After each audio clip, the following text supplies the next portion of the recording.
Hi folks, and welcome to the Filmhomework channel. I'm in the woods again, and today I got another knife for you, which isn't too spectacular, but actually is one of my most used knives. And this is what it is. It is an old-timer knife, billhook, or a serpette, as they say in France. And this is a pruning knife. The brand is Otter. This is a brand from Solingen, and I'm personally affiliated with the family and the previous owner. And actually, I'm not getting paid, by the way. It's just I know the people and like them, and I like the knives. And this is one of them. I really use a lot for mushroom hunting. This is the reason why it is on me today, and for harvesting herbs, or for even for whittling. And actually, I will show you why that is, because this is aged oak again, and you can see the blade is made from C75 and tempered to a rather conservative 56 to 58 HRC. And well, the grind is a flat grind, really high, and it is ground rather thin, as is wont for knives from Solingen, and the good ones. Not that shrapnel corporation over there. And well, obviously it's got a patina. I really love it, by the way. The thickness above edge is just 0.3 millimeters. The spine thickness is 2.4, and it's got a really stiff spring, which is forged from C45 with a spring temper, obviously, because it's a spring. And it's got a really satisfying stay like that. Also, the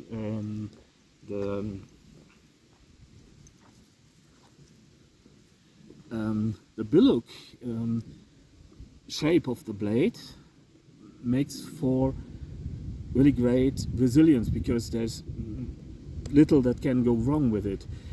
And also it's offering a lot of purchase, because that's what it's for, what it's made for. And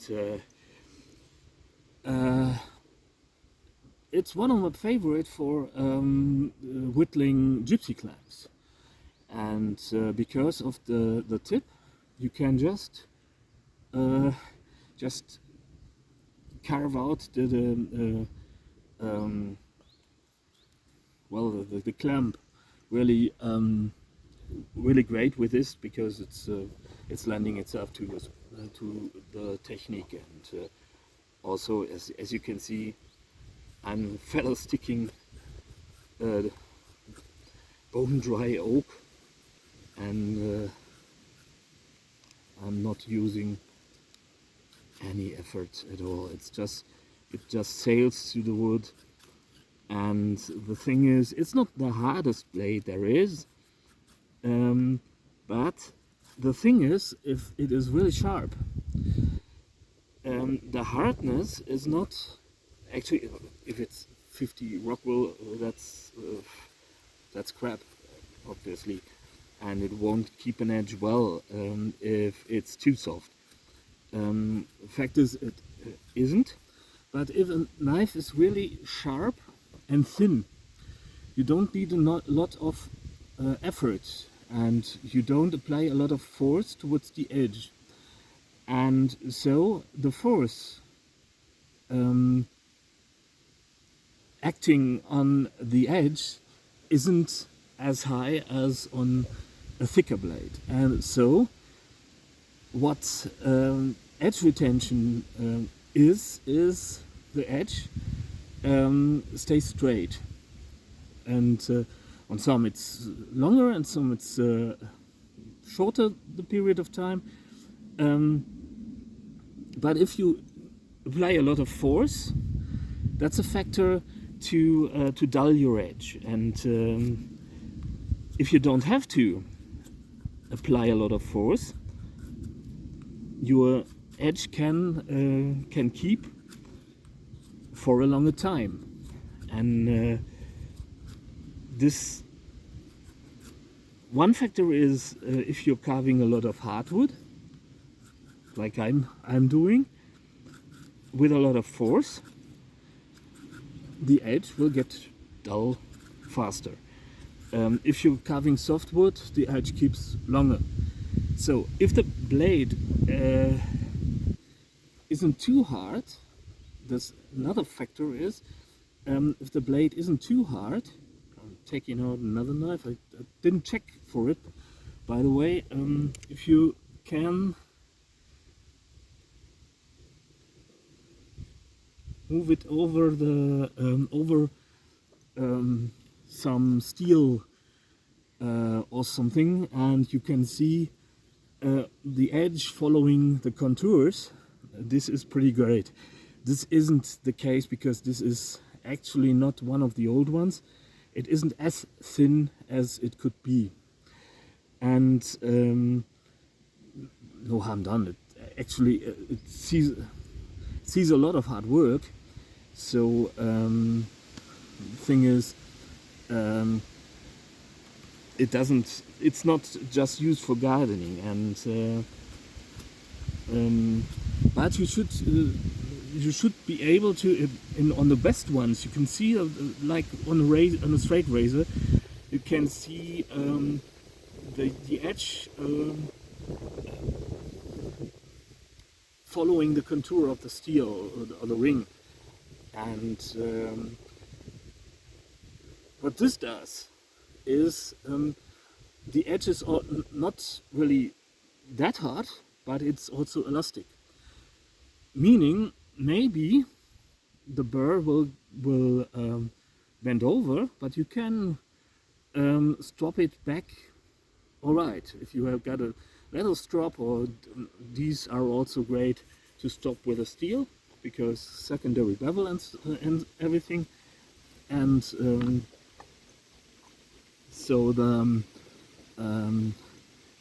this is also a factor of edge resilience, because it's not just about hardness, it's not just about ultimate hardness. This is something that most people don't keep in mind when they're talking about steels like MagnaCut or Supracore or something like this. These steels are MagnaCut is actually is an exception, because it's also has a really fine grain and can be tempered if you know how to. If you don't know how to, and some people who make knives from MagnaCut don't know how to. You see me ranting about MagnaCut a lot on the channel. I'm not against MagnaCut or something like this. It's not what I'm saying. But what I want to say is, this is a great example how edge retention works. It's not just, well, make it as hard as possible. That's not how it works. There are a lot of factors and vectors and forces involved in edge retention and edge holding capability that few people keep in mind. And this isn't the hardest steel there is. This isn't the best steel there is. And actually, it loses its shaving sharpness after some time.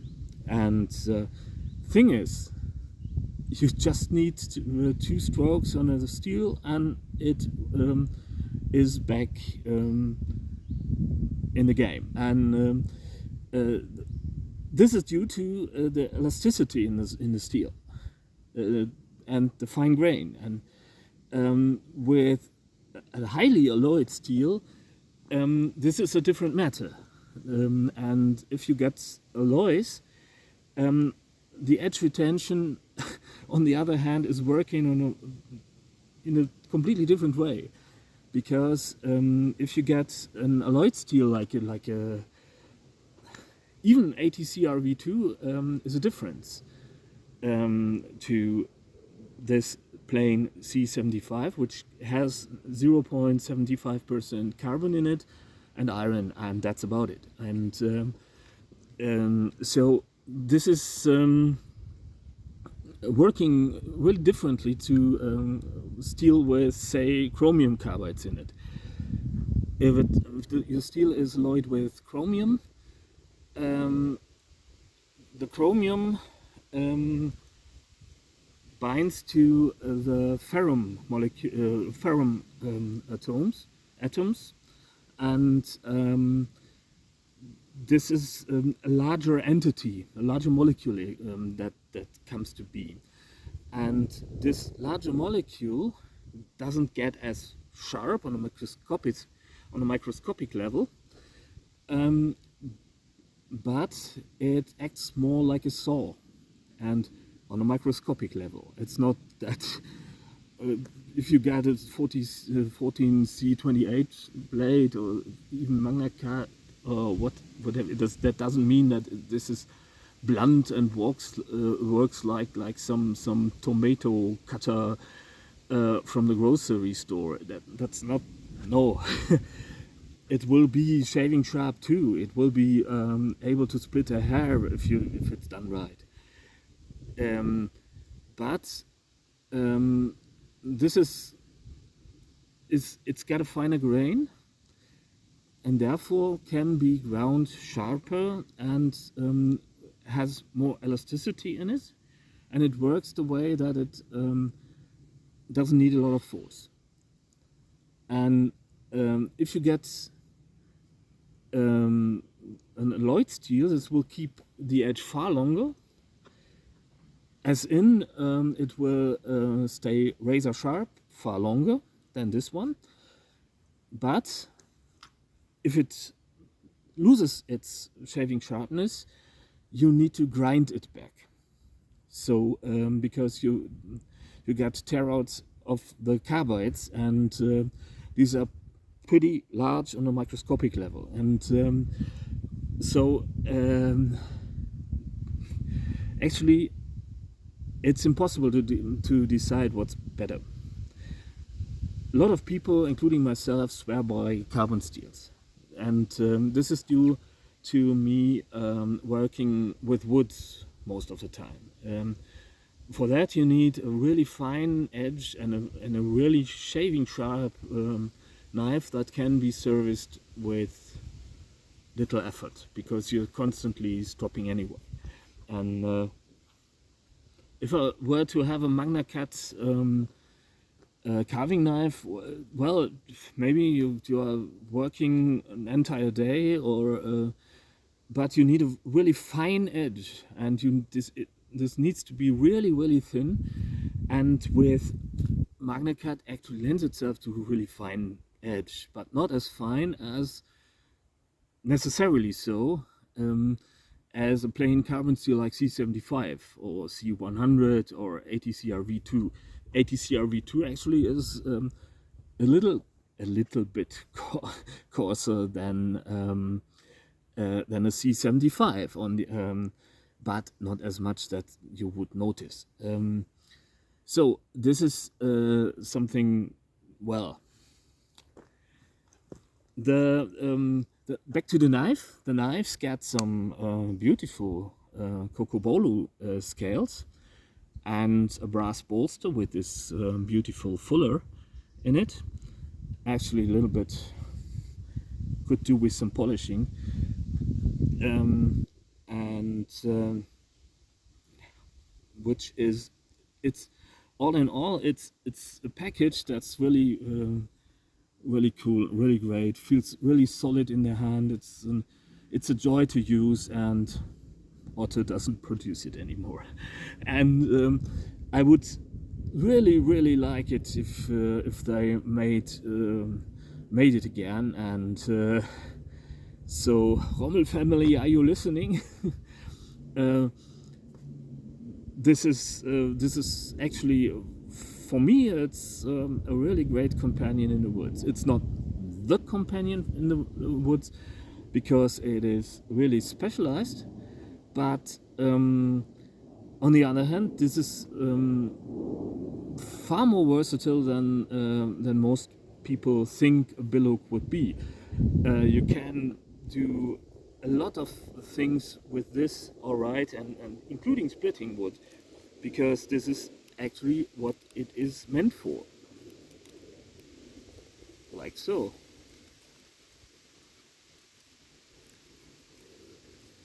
And you see, this is pretty effortless. I just took a crack in the wood and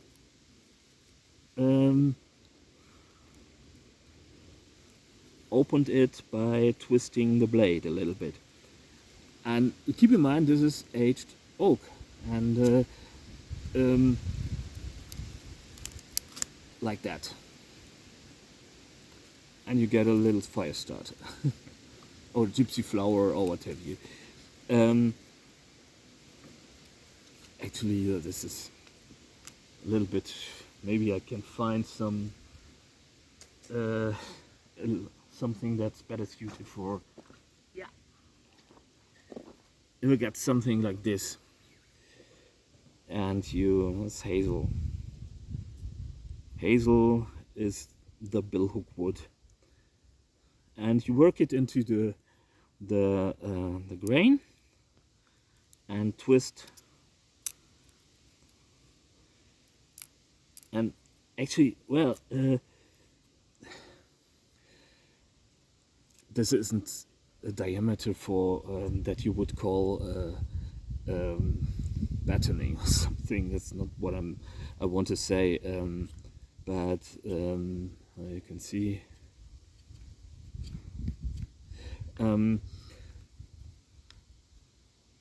You can harvest stuff with it. You can whittle with it, and well, and it bites like your little sister, which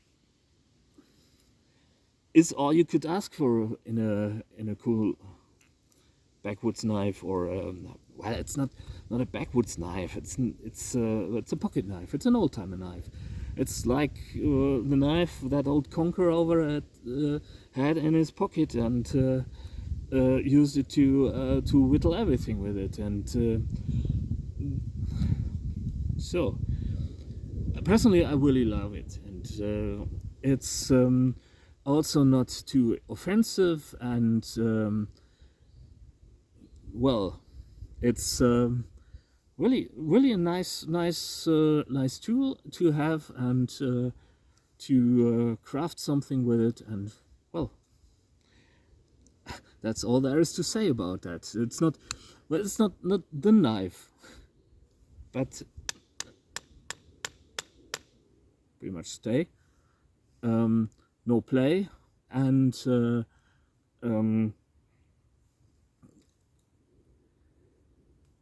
what can I say? This is not the next big thing. It's a really old style of knife. It's a really time tested and time proven design, and well, Otto doesn't make it anymore. It's not. I can't advertise it.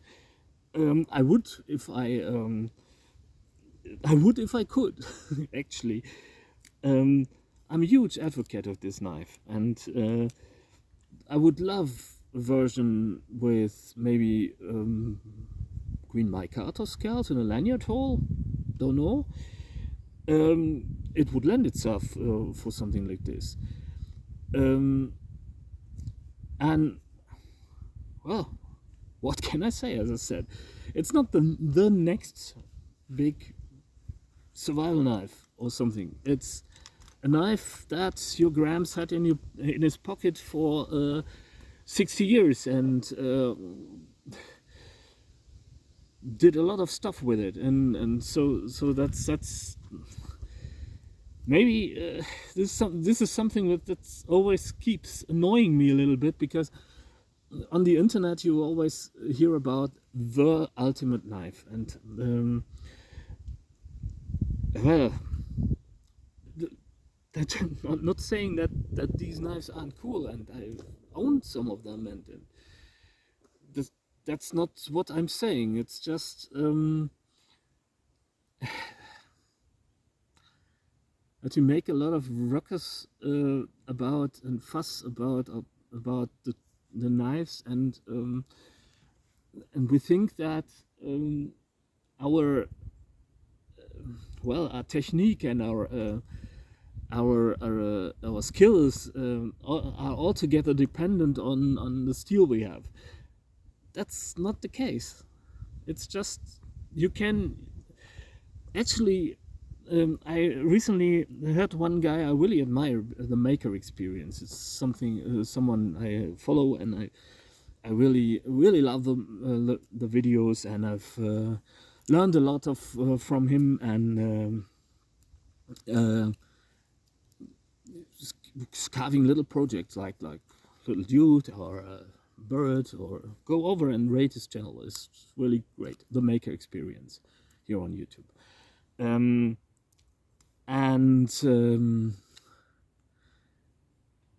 What he said was it's not that important which knife you use, and you've seen me carve a wood spirit with a potato peeler. You can do this. It's all right. It works a cinch, by the way. Maybe it works better than a lot of my bushcraft knives. That said, potato peeler, and actually I found some potato peeler recently, and I want to make a video about restoring it in the wood, and a really crappy, shitty, everyday knife, and maybe I can carve a wood spirit with it. And that's not to say that I don't enjoy a great knife. That's not to say that I don't like my Gorbech or my Castrum or my Moras, my other Moras, or my Helles, and all the wonderful knives you can buy, and I would love to buy more and make more, and that's not what I'm saying. It's just that people get intimidated by this and don't even get started. Don't. Get out there in the woods. And if you look at the stuff our grandparents used, that was pretty basic, and what our grandparents made with it wasn't basic at all. So, you know, one thing is using a great tool. That's fun, that's great, and obviously you will get better achievements than with some crappy potato peeler. And if you get, say, but this is also something that's rather counterintuitive. If you were, we tend to think some, well, hyped bushcraft knife is the knife for making all these projects. And well, I own a lot of them, and I made some, and I always return to the Moras and the simple ones. And or Svante Djerf, one of the best knives I own. Really crappy handle, no, not really crappy, but a really rustic handle. That just hand-forged blade, awesome temper, awesome edge resilience, awesome grind. everything awesome, and they put on really plain elm handle or ash handle, and there's a huge blob of glue coming out of the handle, and they just don't care, because this is a tool, it has to work, you need something to put your hand on, and if you want fancy, you can buy a blade, all right, and you can make the fanciest of handles with actually zero tolerances and what have you, but they just don't care. They want to sell it at a decent price, and this is what I mean. I'm not tiring to say this, because a lot of people I know who want to get started are pretty intimidated by all that stuff you need. Well, what is it what you do? This is what, and what is what Gramps did. What Gramps did. Well, going on a hike, whittling a hazel stick for the little one, or maybe making a toy or something, and realistically speaking, what is it what you will do? Well, you might carve something, a little spoon or something, or just making a fast little wooden needle for plating or something, a little short. Well, stuff like this. And if you follow the advice of Morris Kochanski, for instance,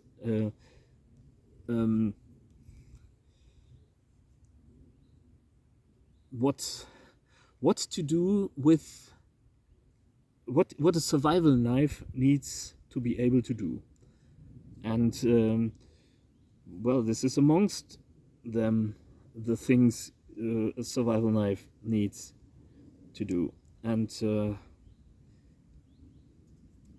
need to do it fast, and you need to be able to whittle a tri-stick or snares or what have you, and you get my meaning, I think. And I'm constantly ranting about this.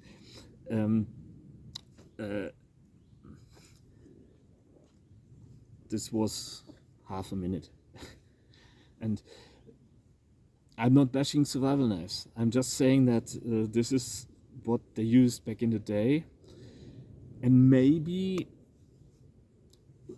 modern knives are better. They are. But we need to ask ourselves, how much better are they? And first things first, does it help us? Does it help us to have more fun, more resilience, more capabilities, more skills, more... Is it better for us? Is it better for what we want to do? And more often than not, you spend a lot of money on stuff, and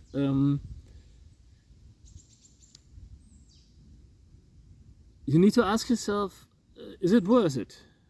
And if it's worth it, fire away, go nuts. If not, a potato peeler or the pocket knife of Gramps will be absolutely fine until it's you get yourself something else.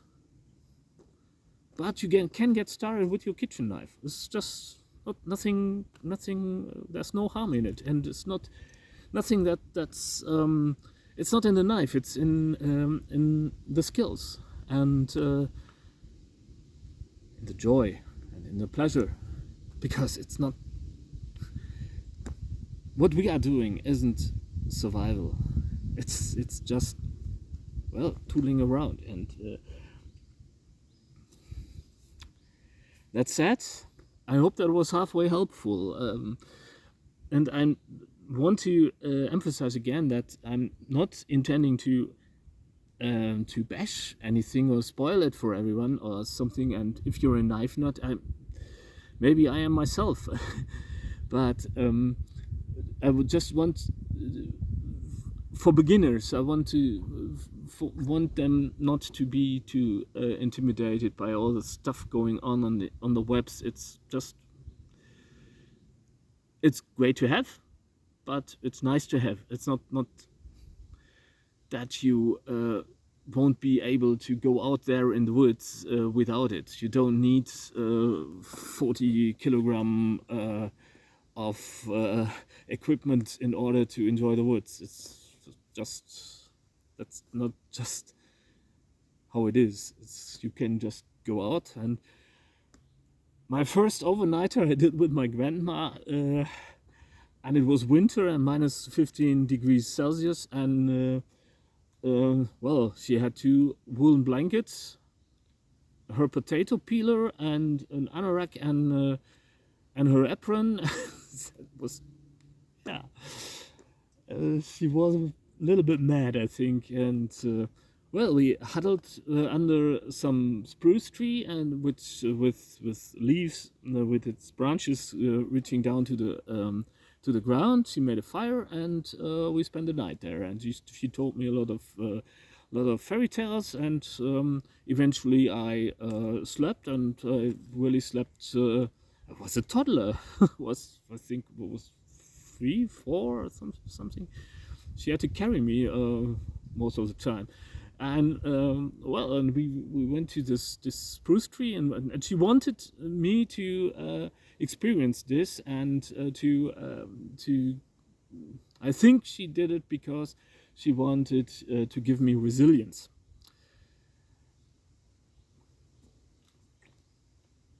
Whether or not that's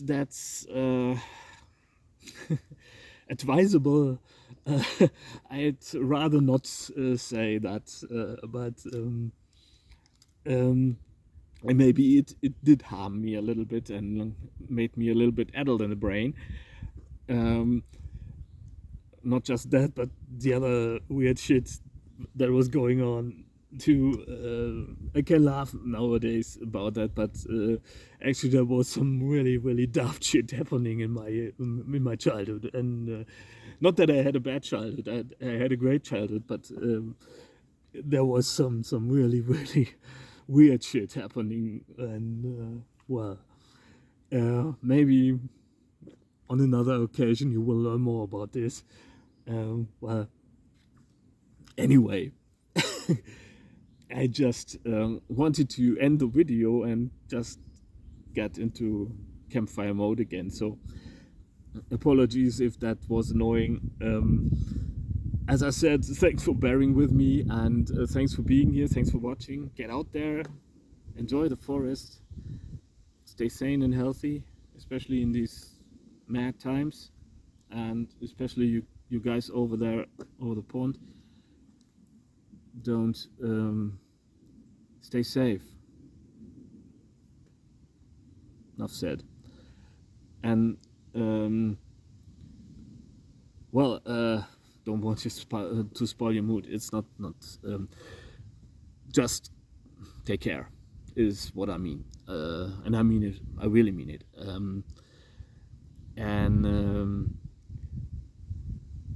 Well, as I said, thanks for watching and for bearing with me, and I really hope to see you soon.